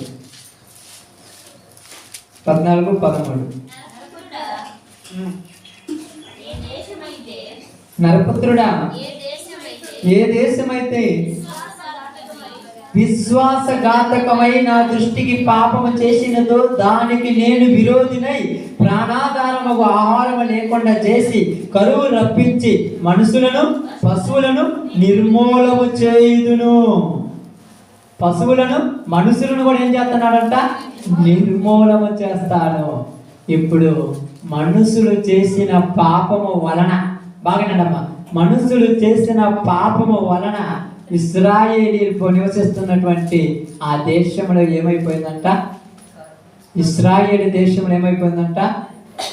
కరువు వచ్చేసింది. షోమ్రోను ప్రాంతము ఎంత గొప్ప ప్రాంతము, అక్కడ ఎంత బాగా మంచి మంచి సస్యశ్యామలమైన ప్రదేశంలో ఏమొచ్చిందంట? గడ్డి ఎండిపోయింది, ఆహారం లేదు, నీళ్ళు నదులలో నీళ్లు పారటం లేదు, మత్స్యములు మొత్తము ఎండిపోయి. ఇప్పుడు ఇవన్నీ జరిగినప్పుడు జనాలు ఏం మాట్లాడుకోవాలి తెలుసా? ఇప్పుడు చూడండి, జపన్యా గ్రంథము 1:2-3 కూడా ఒకసారి చదవండి. మీరు గుర్తుపెట్టుకోండి, ఇవన్నీ కూడా రాబోతున్న రోజులు కూడా మనకి ఎట్నే ఉంటాయని మీకు గుర్తు రావటానికి. ఏమీయు విడవకుండా భూమి మీద ఉన్న సమస్తమును నేను ఊడ్చి వేసేదను. ఇదే యెహోవా వాక్కు. మనుషులనేమి పశువులనేమి ఊడ్చి వేసేదను, ఆకాశ పక్షులనేమి సముద్ర మత్స్యములనేమి దుర్జనులనేమి వారు చేసిన అపరాధములనేమి నేను ఊడ్చి వేసేదను. భూమి మీద ఎవరనూ లేకుండా మనుష్య జాతిని నేనేం చేస్తానన్నాడు? నిర్మూలము. ఊడ్చి వేస్తానంట. ఊడ్చేసేది ఇవ్వడం. ఎప్పుడు ఊడ్చేస్తారమ్మా? మీరు ఎప్పుడు ఊడుస్తారు ఇల్లు? దుమ్ము దూషాన్ని ఎక్కువ ఉన్నప్పుడు, చెత్త. దేవుడికి కూడా భూమి మీద ఏం కనపడింది? మొత్తం ఊడ్చేయాలి. నోవాహు జలప్రళయ కాలంలో చెత్త ఎక్కువైతే మొత్తాన్ని ఏం చేశాడు? ఊడ్చేశాడు. అందుకని ఇశ్రాయేలీయులను ఊడ్చి వేస్తాను అంటున్నాడు. కాబట్టి కారణం ఏమిటి తెలుసా? యెహోవా. ఇప్పుడు ఇలా మనం కూడా అనుకోవాలి. మేము ప్రార్థనకు వచ్చేటప్పుడు మీరు మళ్ళీ చెప్పారు కదమ్మా, మేము వస్తే మాకు అన్ని మంచి జరుగుతుందని. ఒక్కటి మంచి జరగట్లేదంటే నువ్వు దేవుని ఆజ్ఞలు పాటించలేదని అర్థం. నువ్వు దేవుడికి నచ్చినట్టుగా ఉండట్లేదని అర్థం. శనివారం విజ్ఞాపనకు రావు, ఆదివారం ప్రార్థనకు రావు, ఉపవాస ప్రార్థనలో పాలు పంపులు పొందవు, పొద్దున్నే అబద్ధాలు, దొంగతనాలు, మాయ మాటలు, సాడి మాటలు, వాళ్ళ మీద వీళ్ళ మీద మా తలంపులంతా కూడా చెడు తలంపులు, చెడు మనస్సు, చెడ్డ కోరికలతో ఉండి నిన్ను కూడా అభివృద్ధి చెందిస్తానని చెప్పాడు ఆయన. ద్వితీయోపదేశ కాండంలో వాళ్ళకే చెప్పిన దేవుడు మనకేం చెప్తాడో తెలుసా? నిత్యము నీవు మేలు పొందాలంటే, నిత్యము నీకు మేలు కలగాలంటే నా ఆజ్ఞలను నువ్వు కైకొనాలి. గైకొనలేదు కాబట్టి అందరికీ నాశనం వచ్చేసింది. ఇప్పుడు దేశంలో ఏమొచ్చేసింది? కరువు. ఆమేన్. కరువు వచ్చేసింది, కరువులు వచ్చేసింది. ఇప్పుడు వీళ్ళు ఏమంటున్నారు? యెహోవా యొద్దకు రండి, ఆయన అడుగుదాం ఎందుకు కరువు వచ్చిందంటే ఆయన చెప్తున్నాడు నేను ఎందుకు తెప్పించానో హోషేయ చెప్తున్నాడని. ఇప్పుడు హోషేయ మాట్లాడుతున్న మాటది కాబట్టి. తర్వాత ఇప్పుడు అదే హోషేయ గ్రంథము 4:4 చదువుదాం. 4:4 ఇప్పుడు 3 చదువుకున్నాం కదా. అందువల్లనే భూమి మీద మొత్తం కూడా నాశనం అయిపోయిందని చదువుకున్నాం కదా. 4 ఒకడు మరి ఒకరితో వాదించినను ప్రయోజనము లేదు, ఒకరిని గద్దించినను కార్యము కాకపోవును. నీ జనులు యాజకులతో జగడు మారు వారిని పోలి ఉన్నారు. ఏంటంటే ఇక్కడ ఒకడు మరి ఒకరిని ఏం చేస్తున్నాడంట? వాదించుతున్నాడు. వాదించడం అంటే ఎందుకు వాదించడం? వాదులాట ఎందుకు వస్తుంది? ఎందుకు వాదులాట వస్తుంది? యూదా రాసిన పత్రిక 1 అధ్యాయం 16 వచ్చింది. మీరు ఊహించినంతగా బైబిల్ ఉండే పని అయితే మీరు ఎప్పుడు మా సువార్త సేవ చేసేవాడు పాపం. వారు తమ దురాలోచన చొప్పున నడచుచు లాభము నిమిత్తము మనుషులను కొనియాడుచు సనుగువారును తమ గతిని గురించి నిందించువారునై ఉన్నారు. తమ గతిని గురించి నిందిస్తున్నారు. నిందించడం అంటే తెలుసమ్మా? నిందించడం అంటే తమ గతిని గురించి. ఈ రోజు మాకు ఈ యొక్క అన్నం లేకుండా మా ఇంట్లో పశువులు చావడానికి, మా ఇంట్లో మా భర్తలు అయిపోవటానికి, మా పిల్లలు అయిపోవటానికి కారణము మీరే. వాళ్ళు తప్పుడు వాళ్ళ మీద ఒప్పుకోరు, ఎప్పుడు ఎదుటోళ్ళ మీదే, ఎప్పుడు వాళ్ళ మీద నిందలు నిట్టూర్పడి. వీళ్ళు ఎప్పుడు మా మీద ఆడిపోతున్నారు కాబట్టి మేము టైపుడు అంటారు. నువ్వు తప్పులు చేయబట్టి కాదా? ఒకటి పొద్దుగూకులు నిన్ను చూసి నువ్వు పాడైపోయి నువ్వు పాడైపోతావా? నిట్టూర్పు విడుచుతున్నారు, నిందించుతున్నారు. అయ్యో మాకు ఇలా అయిపోవడానికి కారణం మీరే. ఇప్పుడు ఏమంటున్నారు తెలుసా? నిందించడం ఎలా తెలుసా? ఏమంటున్నారు? జనములు 4 వచ్చిన చదువు ఒకసారి మళ్ళా. హోషేయ గ్రంథంలో జాగ్రత్తగా చేస్తున్నారు చూడండి. ఎలా నిందిస్తున్నారు చూడండి. వాళ్ళు ఒకడు మరి ఒకరితో వాదించినను ప్రయోజనము లేదు, ఒకరిని గద్దించినను కార్యము కాకపోవును. బాగానండి, ఈ జనులు యాజకునితో జగడమాడు వారిని పోలి ఉన్నారు. ఎవరిని జగడం అంటే ఎవరితో తగాదాడతారంట? యాజకునితో. నువ్వు ప్రార్థన బాణం తొలుగు, నా ఇల్లు కులాసంగా ఉంది. ఎప్పుడైతే ప్రార్థన పోయావో తగలబెట్టావు నా ఇంట్లో. వాదులాడు. నువ్వు కరెక్ట్ గా లేకుండా నువ్వు తాగి తిరిగి వ్యభిచారం చేసి దొంగతనాలు చేసి దరిద్రం మొత్తం పెట్టుకొని నీ మీద వాదులాడుతున్నాడు ఏంటి? పోరాడుకున్నారు ఇశ్రాయేలు ప్రజలు ఆ రోజులలో యాజకుల దగ్గర పోయి అంటున్నాడు, యాజకులారా మీరు రావటం వల్లే మా ప్రాంతం పాడైపోయింది. యాజకులు ఏర్పరచుకుంది ఎవరమ్మా? దేవుడే ఏర్పరచుకుంటే వాళ్ళు పాడు చేస్తారా? ఎవరైనా బాగా నుంచి ఆలోచించండి. మీ కుటుంబాలు పాడైపోవాలని మీరు ఈ రోజున ప్రార్థన చేస్తారా? మరి మీ మీద ఎందుకు అట్లా ఆడిపోసుకుంటున్నారు జనాలు? గద్ది వచ్చిన బాధలు, వచ్చిన కష్టాలకు, వచ్చిన సమస్యలకు వారిలో ఉన్న దరిద్రమైన మనసు వాళ్ళగా ప్రేరేపిస్తుంది. పొద్దున్న లేస్తే మొండ ముసుగు వేసుకొని ఇంట్లో కూర్చున్నావు, ఎన్ని నాశనం అయిపోయింది. ఎవరి మీద వాదులాడుతున్నాడు? నువ్వు వాదులాడాల్సింది ఎవరి మీద? యెహోవా యాజకుల మీదే వాదులాడుతున్నారు. మీరందరూ దేవుని యాజకులు తెలుసా? మీ మీద వాదులాడేటువంటి పరిస్థితి ఎందుకు వచ్చిందంటే దేవుని కరెక్ట్గా లేడు. నువ్వు తప్పు చేసి ఒకరి మీద నెట్టాలనుకుంటే ఎక్కడ నుంచి నెట్టేస్తున్నారు. ఏమన్నాడు తెలుసా? యెజబెల్ అనేటువంటి ఒక స్త్రీ ఏమంటే తెలుసా? ఈ ఏలియా రావటం వల్లే మన దేశానికి కరువు వచ్చింది, ఏలియాను చంపేస్తే మనం బాగుపడతామంటుంది. నువ్వు బుద్ధులు మానుకుంటే బాగుపడతామని ఇప్పుడు అన్నారా? ఆహాబు నాబోతు ద్రాక్ష రసం కోసం, ద్రాక్ష తోట కోసం ఆహాబు దగ్గరికి వెళ్ళి ఆహాబును చేత నాబోతును చంపించింది, దోషం చేసింది, పాపం చేస్తుంది, వ్యర్థమైన చేస్తుంది. ఇవన్నీ గుర్తు రావట్లా. ఏలియా ఒక్కడే అడ్డమైన. ఇప్పుడు నువ్వు ఒక్కదానికే అందరికీ లోబడి అన్ని మంచి పద్ధతులు చేసి ఎన్ని తిడుతున్నా లోబడి ఓర్చుకొని ఉంటున్నావు కాబట్టి నువ్వే అడ్డమైపోయావు. ఇప్పుడు నువ్వు కూడా లేకపోతే ఇంక ఇష్టారాజ్యంగా చేయొచ్చుగా. ఇప్పుడు తనకు పట్టిన గతిని భరించి ఎవరిని అంటున్నాడు? యాజకులతోనే వాదులాట. నీ బుద్ధులు మార్చుకోవా? నువ్వు చేసిన పాపముల వల్లే నీ దేశం మీదకి కరువు వచ్చింది తెలియదా? నువ్వు చేసిన పాపముల వల్లే నీ పశువులు చచ్చిపోతున్నా తెలియదా? నువ్వు చేసిన అన్యాయం వల్లే నీ యొక్క దేశంలో వర్షం లేకుండా పోయింది తెలియదా? యాజకుల మీద పోట్లాడుతున్నారంట పోయి. కానీ యాజకుల మీద పోట్లాడితే యాజకులు ఏం చేస్తారమ్మా? ఏం చేస్తున్నారు? దేవుడి దగ్గర పోయి అడిగితే దేవుడు అంటున్నాడు, వారికి బుద్ధి వచ్చేంత వరకు నేను ఎట్నే చేస్తాను అంటున్నాడు. ఏం కావాలంటే వాళ్ళకు మీరు అనొచ్చు, వాళ్ళకి చెప్తే వాళ్ళు వింటారు అనొచ్చు. బైబిల్ గ్రంథంలో సామెతల గ్రంథము 9వ అధ్యాయము 7-8 వచ్చినాడు. త్వరగా 2 మాటలు చదువుకోండి. 7-8 వచ్చినాడు. సామెతల గ్రంథం 9వ అధ్యాయం 7-8. అపహాసకులకు బుద్ధి చెప్పువాడు తనకే నింద తెచ్చుకొనును, భక్తిహీనుని గద్దించువానికి అవమానమే కలుగును.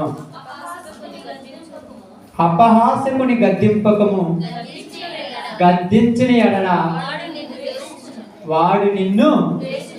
దేవుడు ఏం చెప్తున్నాడు? వాళ్ళకు మీరు బుద్ధి చెప్పాలనుకుంటున్నారా? వాళ్ళు మిమ్మల్ని ఏం చేస్తారు? బుద్ధి చెప్పాలనుకుంటే హేళన. అబ్బో నీతిమంతు వచ్చిందమ్మ చెప్పడానికి అంటారు. బాగా ఆలోచించండి, అవసరం లేదమ్మా, బాగా ఆలోచించండి. అయ్యో ఎవరు వచ్చిన మాకు చెప్పడానికి, మాకు తెలియదు ఏమేమి కొత్తగా వచ్చింది, నిన్న వచ్చింది, పుట్టు పూర్వపు నుంచి మా పద్ధతులు ఇంతే, నువ్వు వచ్చి చెప్తే మారతమా? మారకపోతే ఏమైందంట? ఐగుప్తు దేశంలో నుంచి ఇశ్రాయేలీలు ఆ ప్రాంతంలోకి వచ్చిన తర్వాత ఏమైందంట? వారి జీవితాలలో వారి మలము వాళ్ళేదట. కారణం దేవుని ఆజ్ఞలు పాటించలేదు. ఎవరైనా మంచి చెప్పేవాళ్ళు ఉంటే వాళ్ళతోనే వాదులాట. మూర్ఖుడు ఏం చేయొద్దంటే మీరు చెప్పద్దు. చెప్పావా వాడు నిన్నే నిందిస్తాడు, వాడు నీ మీదే లేనిపోయిన తప్పులు మోపుతాడు. మీరు అప్పుడప్పుడు అంటారు, ఇదిగో ఇలా చేద్దాం, ఇలా చేద్దాం, ఇలా ఉంటే బాగుంటుంది, ప్రార్థన చేసేద్దాం అంటే అబ్బో ప్రార్థన చేసిన దాన్ని రమ్మని ఇలాంటి వాళ్ళు ఎవరు లేరు అన్నట్టు. అవమానం నీకు, నిందలు నీకు, వాడి బాధలకు వాళ్ళే భరించాలి. మనం ఏం చేద్దాం? ఇశ్రాయేలు దేశానికి దేవుడు ఇచ్చిన వాగ్దానం ఎందుకు పాడైపోయిందంటే ఆజ్ఞలు పాటించలేదు, ఆజ్ఞలు లేవు.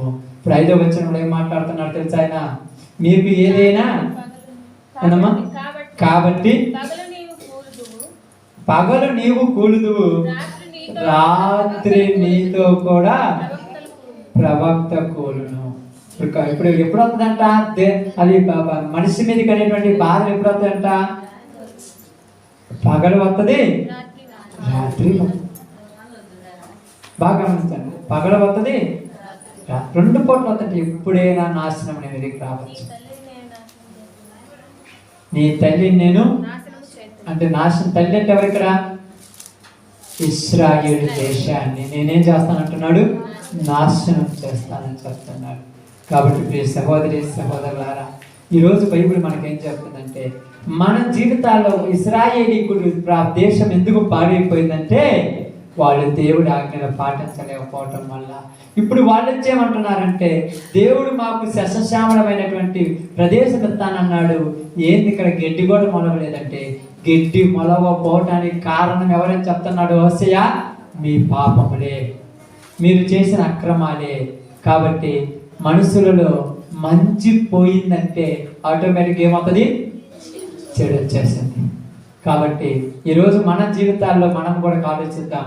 అది ఇశ్రాయేలీయులకి అనుకుంటే పొరపాటు. నీకు నాకు కొరక, మనము కొరక దేవుని ఆజ్ఞలు పాటించకపోతే మన బ్రతుకులు కూడా ఇలాగనే అవుతాయి, మన జీవితాలు కూడా అలాగనే అయిపోతాయి. ఎండిపోయినటువంటి భూమి కోసం ఎంత ఏడుస్తుందో అలాగే కొరకు మన కుటుంబాలు, మన జీవితాలు నాశనం అయిపోతాయి. ప్రార్థనకు వచ్చిన బాగుపడలేదు ఏంటంటే ప్రార్థనకు వచ్చావు కానీ దేవుని ఎరగలేదు నువ్వు. ఆయనకు నచ్చినట్టుగా ఆయన ఆజ్ఞల ప్రకారం నువ్వు నడుచుకోవటం లేదు. కాబట్టి ఇప్పుడు తిమోతికి రాసినటువంటి 2వ పత్రిక 2వ అధ్యాయం 19వ వచనంలో చాలా చక్కగా పౌలు గారు మాట్లాడుతున్నాడు. ఏమంటున్నాడు చూడు. 2వ పత్రిక 2వ తిమోతి 2వ అధ్యాయం 19. తిమోతికి రాసినటువంటి 2వ పత్రిక 2వ అధ్యాయం 19. అయినను దేవుని యొక్క స్థిరమైన పునాది మీద నిలకడగా ఉన్నది, ప్రభు తన వారిని ఎరుగును అనునదియు, ప్రభు నామము ఒప్పుకొను ప్రతి వాడును దుర్నీతి నుండి తొలగిపోవాలి. యేసు ప్రభువుని నమ్ముకున్నామని చెప్పటం కాదమ్మా చేయాల్సింది. పాపముల నుంచి మనం ఏం చేయాలంట? బయటికి రావాలి. దుర్నీతి నుంచి బయటికి రాగలుగుతున్నారా? ప్రార్థన పడుతున్నారు. ఇశ్రాయేలు ప్రజలకు మనకేమన్నా తేడా ఉంది? ఆలోచించండి. ఎక్కడైనా పద్ధతులు మారినాయా? ఎక్కడైనా పరిస్థితులు మార్చుకుంటున్నామా? ఎన్నుంటే ఉన్నాయి. నీ దేశం ఈరోజు ఒకవేళ కష్టాలు ఉండొచ్చు, ఒకరోజు నువ్వు దేవుని ఇష్టానుసారంగా దుర్నీతి నుంచి బయటకు వస్తే ఏమవుతావంట? దేవుని యొక్క రాజ్యానికి హక్కుదారులు అవుతావు. ఈ భూమి మీద కూడా నీ జీవితము సస్యశ్యామలంగా మారిపోతుంది. ఎందుకు పాపాన్ని విడిచిపెట్టడానికి ఇష్టపడట్లా జనాలు? ఎందుకు ఇష్టపడట్లేదమ్మా?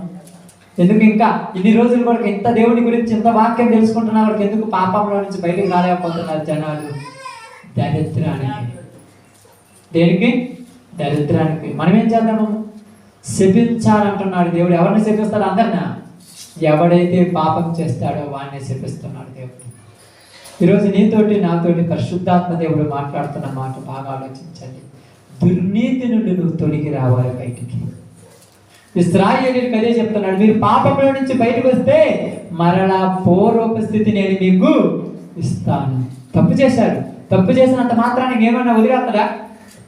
ఒకసారి ఇప్పుడు నేను నమ్ముకున్న పాప ఐగుప్తు దేశంలో నుంచి బయటికి తీసుకొచ్చిన తర్వాత తప్పు చేశాడు. తప్పు చేసిన తర్వాత వాళ్ళని వెంటనే నాశనం చేస్తాడా? మరలా ప్రవక్తల చేత ఏం చేస్తున్నాడు? హెచ్చరిస్తున్నాడు. ఇప్పుడు మాట్లాడుతున్నాడు. ఏమంటున్నాడంటే ఇర్మియా గ్రంథంతో మాట్లాడుతున్న మాట 2వ అధ్యాయం అనుకుంటాను. మాట మీకు చెప్తాను, చూడండి, బాగా గమనించండి.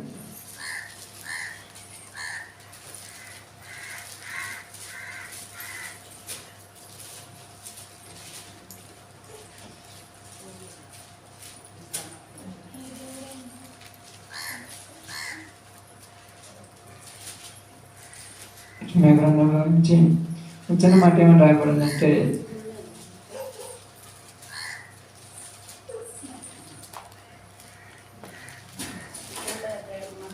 అమ్మ 2 కాదమ్మా 3:22 బాగా 3:22 సారీ. చూడండి ఏమంటున్నాడు, ఇన్ని పాపాలు చేసి ఇంత దేవుని ఎరిగి ఇంత దేవుడిలో ఉండి నేను ఇన్ని తప్పులు చేసినా కూడా దేవుడు ఇంకా నీకు అవకాశం ఇస్తున్నాడంటే ఇదే ఈ రోజు నీకు ఇచ్చే అవకాశం. ఏమంటున్నాడు చూడండి, భ్రష్టులైన బిడ్డలారా ఏం చేయాలంట?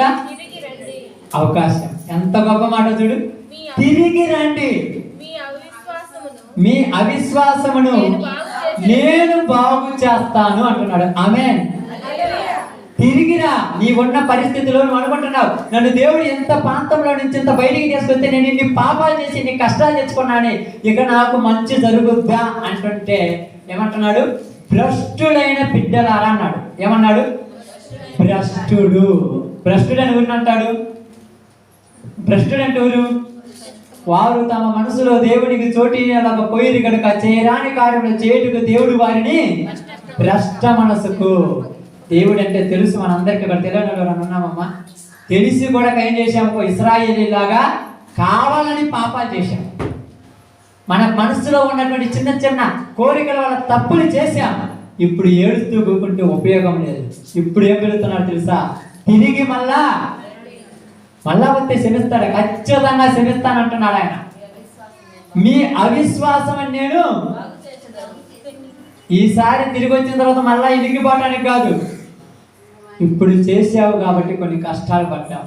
అవునా? నువ్వు పాపాలు చేసావు కాబట్టి ఏం చేసావు? కొన్ని కష్టాలు పడ్డావు. పడిన కష్టాలకు నువ్వు చేసిన పాపాలకు ఓకే, మళ్ళా నీకు ఈరోజు వాక్యం వినబడుతుందంటే అర్థమేం తెలుసా? అవకాశం.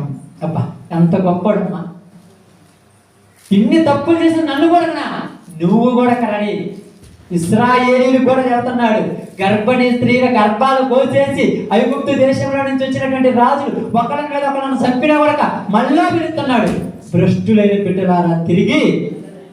ఎందుకంటే నువ్వు నా పేరు పెట్టుకున్నావయ్యా, నువ్వు నా నామాన్ని పేరు పెట్టుకున్నావయ్యా, నా బిడ్డగా మారిపోయావయ్యా. వాగ్దానం చేయబడినటువంటి కిరీటాన్ని పొందుకోవటానికి నా కుమారుడైన యేసు ప్రభువు శరీరంలో ఆయన రక్తంలో కడగబడ్డావయ్యా. నువ్వు బయటికి పోయి అవమానం పొందితే ఊరికి చెడ్డ పేరు నాకేగా. నిన్ను మధ్యలోనే నాశనం చేసే చెడ్డ పేరు ఊరికి నాకేగా. ఒక భర్త భార్యని విడిచిపోయిన తర్వాత, భార్య భర్తని విడిచిపోయిన తర్వాత ఆమె వేరే ఊళ్ళలో తిరుగుతుంటే ఎక్కడ పెట్టి అక్కడ తిరుగుతుంటే అవమానం వారికి భర్తకే. చివరికి వచ్చి పాదాల మీద పడి నన్ను క్షమించయ్యా, నన్ను క్షమించగా ఎన్నటికీ నేను తప్పు చేయనని నీ భర్త దగ్గరికి నువ్వు వద్దే ఖచ్చితంగా నిన్ను ఏడుకుంటాడు. అలాగే దేవుడు కూడా ఏమంటున్నాడు తెలుసా? ఇశ్రాయేలుని పిలుస్తున్నారు, భ్రష్టులైన బిడ్డలారా తిరిగి రండి. విచారాలు చేశాం, నరహత్యలు చేశాం, అబద్ధాలు ఆడాం, దొంగతనాలు చేశాం, అయినా మిమ్మల్ని పిలుస్తున్నాను. ప్రదానం చేసుకున్నానుగా, తప్పదు. మళ్ళా తిరిగిపోయావా? ఈసారి పిలవటం అన్నది ఏంటి? లేపేయటమే. ఒకసారి 2 సార్లు బతుకులు ఉంటాయా? ఇప్పుడు పిలుస్తున్నాడు తిరిగి. అంటే తిరిగి రమ్మంటే ఏంటి? తిరగడం అంటే ఏంటి? నువ్వు ముందుకు పోతున్నావు, ఆ ముందుకు పోయేది ఎంతవరకు ఇప్పుడు పోయావుగా, ఆ నుంచి నాకు చేసిన చాలు వెనక్కి రండి, చేసిన ఊరు చాలు వెనక్కి రండి. ఆదివారాలు మానుకోవటాలు, విజ్ఞాపనలు మానుకోవటాలు, ఉపవాస ప్రార్థనకు రాకుండా పోవటాలు, ప్రార్థన మానుకొని సినిమాలకు వెళ్ళటాలు, ప్రార్థన మానుకొని పాపపు కార్యాల కాడ కూర్చొని ముచ్చట్లు పెట్టుకోవటం చేసిన వరకు ఇంకా చాలు. ఇక తిరిగి వచ్చావా సరే, ఇక రాలేదా ఏం చేస్తానన్నాడు? ఆ చెట్టుని పీకి అక్కడేమంటున్నాడు? అగ్నిగంధంలో ఈసారి లేకంటాడు. ఎక్కడికి పోతావు? పాతాళానికి పోతావు. పాతాళంలో ఏముంటది? పాతాళంలో ఏముంటది? అరుపులను, కేకలను, వేదనను అక్కడ బాధపడుతుంది. కాబట్టి ఈరోజు ఇక్కడ కూర్చున్న మనందరికీ నాతో సహా ఒకవేళ ఇశ్రాయేలీలాగా మనం మళ్ళా తప్పులు చేస్తే చివరి అవకాశం నీకు ఈరోజు ఇచ్చాను. తిరిగి రా. ఈరోజు పశ్చాత్తాపడు, ప్రార్థన బాప్తిసం తీసుకొని ప్రార్థనకు వస్తూ కూడా ఎన్నో తప్పులు చేస్తుంటే ఈరోజు ఏం చేయమంటున్నాడు? పశ్చాత్తాపడి కన్నీరు గార్చి దేవుని ముందు అడుగు, బతిమలాడు, నన్ను క్షమించయ్యా, నువ్వే ఇశ్రాయేలును క్షమించి వాళ్ళ రాజ్యాన్ని మరలా వాళ్ళకి ఇచ్చావయ్యా. నన్ను కూడా ప్రభా క్షమించి నేను చేసిన తప్పులన్నీ విడిచిపెడతానయ్యా, నేను చేసిన పాపాలన్నీ వదిలిపెడతానయ్యా, ఇక ఎన్నటికీ నేను తప్పు చేయనని దేవుని దగ్గర ఈరోజు నువ్వు వాగ్దానం చేయి. అప్పుడు ఏం చేస్తానన్నాడు? ఏం చేస్తానంటున్నా? సస్యశ్యామలమైన దేశాన్ని నీకు ఇస్తాను. సస్యశ్యామలం అంటే సమృద్ధి కలిగిన పంట. నువ్వు పట్టిందల్లా బంగారం అయిపోతుంది. ఏది నీకు ఎలా అవుతుందంటే దేవుడు ఆ దేశాన్ని నీకు ఇస్తాడు. ఆ యొక్క ప్రాంతాన్ని నీ కొరకు సిద్ధం చేస్తున్నాడు. కాబట్టి మనందరం కూడా అలాగ దేవుడి వైపు తిరిగి పరలోక రాజ్యానికి వారసులం అవుతాం. అందరూ కూడా తల వచ్చి ప్రార్థనకి పడుతాం. అందరూ కూడా కొంత సమయం తల వంచండి, ప్రార్థనలోకి భవించండి. ఎందుకంటే ఇక్కడ పరిశుద్ధాత్మ దేవుడు నీతో నాతో మాట్లాడిన మాటను బట్టి నిన్ను నన్ను